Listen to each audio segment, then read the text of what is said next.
আসসালামু আলাইকুম everyone, welcome to my channel. খুবই সহজভাবে ঝটপট কোনো রকম ঝামেলা ছাড়াই ভীষণ মজাদার মুচমুচে একটি বিকেলের নাস্তা আজকে তৈরি করে দেখাবো। শুধুমাত্র 2টি সেদ্ধ ডিম আর ঘরে থাকা সামান্য কিছু উপকরণ দিয়ে যে ঝটপট এত মজার একটি ডিম পেঁয়াজের নাস্তা তৈরি করা যায় তা আপনারা না তৈরি করে খেলে বুঝতেই পারবেন না। নাস্তাটা তৈরি করা খুবই সহজ। বাচ্চাদের টিফিনের জন্য, রমজানের ইফতার আয়োজনে কিংবা বিকেলের স্ন্যাক্স হিসেবে মুচমুচে এই নাস্তাটি একবার তৈরি করে দিলে পরিবারের বড় থেকে ছোট সকলেই খুবই পছন্দ করবে। তো আর কথা বাড়াচ্ছি না, চলুন সহজে এই রেসিপিটি ঝটপট দেখে নিচ্ছি। এই রেসিপিটি তৈরি করার জন্য প্রথমে এখানে আমি 2টি সেদ্ধ ডিম নিয়েছি। সেদ্ধ ডিমগুলোকে আমি আগেই খোসা ছাড়িয়ে পরিষ্কার করে নিয়েছি। এবার এখান থেকে একটি ডিম নিয়ে নিচ্ছি, তারপর ছুরি দিয়ে ডিমটিকে কেটে প্রথম 2টি ভাগে ভাগ করে নিচ্ছি।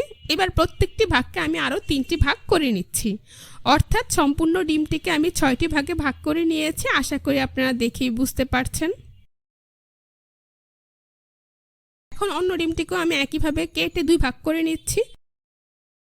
তারপর এখান থেকে একটি ভাগ নিয়ে আমি সরিয়ে রাখছি আর অন্য ভাগটিকেও একইভাবে কেটে 2টি ভাগ করে নিচ্ছি।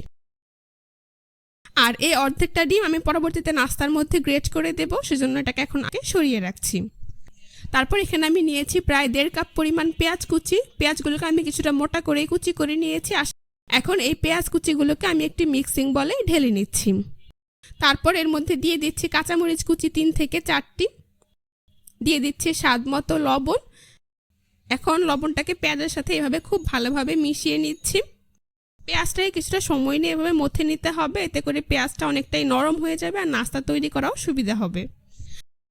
মোটামুটি 5 থেকে 7 মিনিট সময় নিয়ে খুব ভালো করে পেঁয়াজটাকে লবণের সাথে মিশিয়ে নিলেই দেখতে পাবেন পেঁয়াজ অনেকটাই নরম হয়ে গিয়েছে। এ পর্যায়ে আমি এর মধ্যে অ্যাড করে দিচ্ছি 1/2 চা চামচ পরিমাণ হলুদের গুঁড়ো, চিলি ফ্লেক্স দিয়ে দিচ্ছি 1 চা চামচ পরিমাণ, আদা রসুন বাটা দিয়ে দিচ্ছি 1/2 চা চামচ পরিমাণ, চাট মশলা গুঁড়ো দিয়ে দিচ্ছি 1/2 চা চামচ পরিমাণ, ধনিয়ার গুঁড়ো দিয়ে দিচ্ছি 1/4 চা চামচ পরিমাণ আর ভাজা জিরার গুঁড়ো দিয়ে দিচ্ছি 1/2 চা চামচ পরিমাণ।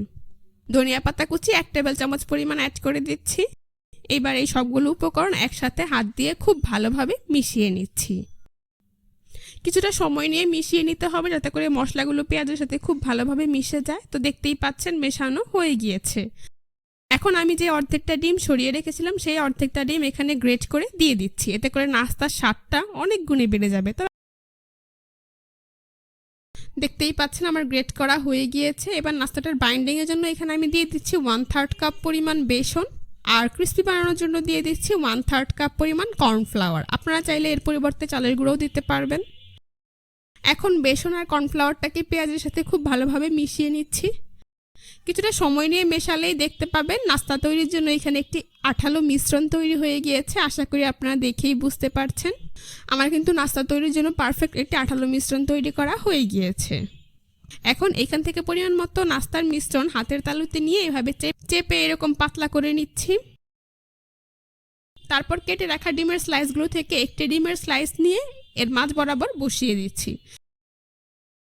এবার ডিমটাকে এই পেঁয়াজের মিশ্রণ দিয়ে পুরোপুরিভাবে কোট করে নিচ্ছি। আশা করি আপনারা দেখেই বুঝতে পারছেন নাস্তাটা আমি কিভাবে তৈরি করে নিয়েছি। খুব ভালোভাবে চেপে সুন্দর লম্বা ফিঙ্গারের একটি শেপ দিয়ে দিচ্ছি। তো দেখতেই পাচ্ছেন আমার একটি নাস্তা কত সহজে তৈরি করা হয়ে গিয়েছে। এটাকে আমি প্লেটে উঠিয়ে নিচ্ছি। এভাবেই আমি সবগুলো নাস্তা তৈরি করে নেব। আপনাদের বোঝার সুবিধার্থে আরও একটি নাস্তা তৈরি করে আপনাদেরকে আমি দেখিয়ে দিচ্ছি। যারা রমজানের ইফতারিতে ভাজা পোড়া খেতে পছন্দ করেন চাইলেই আজকের এই মজাদার সহজ রেসিপিটি একবার তৈরি করে নিতে পারেন। আশা করছি সকলের খুবই ভালো লাগবে। দেখতেই পাচ্ছেন আমার আরও একটি নাস্তা কত সহজেই তৈরি করা হয়ে গিয়েছে। এটাকেও আমি প্লেটে উঠিয়ে নিচ্ছি। এভাবে আমি সবগুলো নাস্তা তৈরি করে নিয়েছি। এখন এগুলোকে আমি ভেজে নেব। সেই জন্য চুলায় একটি কড়াইয়ে পরিমাণ মতো তেল দিয়ে তা মিডিয়াম হিটে গরম করে নিয়েছি। এবার এই গরম তেলে নাস্তাগুলোকে একে একে দিয়ে দিচ্ছি। চুলার আঁচ মিডিয়ামে রেখে কিছুক্ষণ পরপর উল্টে পাল্টে নাস্তাগুলোকে গোল্ডেন ব্রাউন কালার এবং মুচমুচে করে ভেজে নিতে হবে। খুব বেশি হাইতে দিয়ে নাস্তাগুলোকে ভাজা যাবে না, আবার চুলার আঁচ অনেক বেশি লোতে করেও ভাজা যাবে না, সেই ক্ষেত্রে ভেতরে তেল ঢুকে যাবে আর নাস্তাটা খেতে একদমই ভালো লাগবে না। দেখতেই পাচ্ছেন আমার নাস্তাগুলো ভাজা হয়ে গিয়েছে। এখন একটি ছাঁকনি দিয়ে এগুলোকে তেল থেকে তুলে খুব ভালোভাবে তেল ঝরিয়ে একটি নাস্তার প্লেটে কিচেন টিস্যুর উপর উঠিয়ে নিচ্ছি।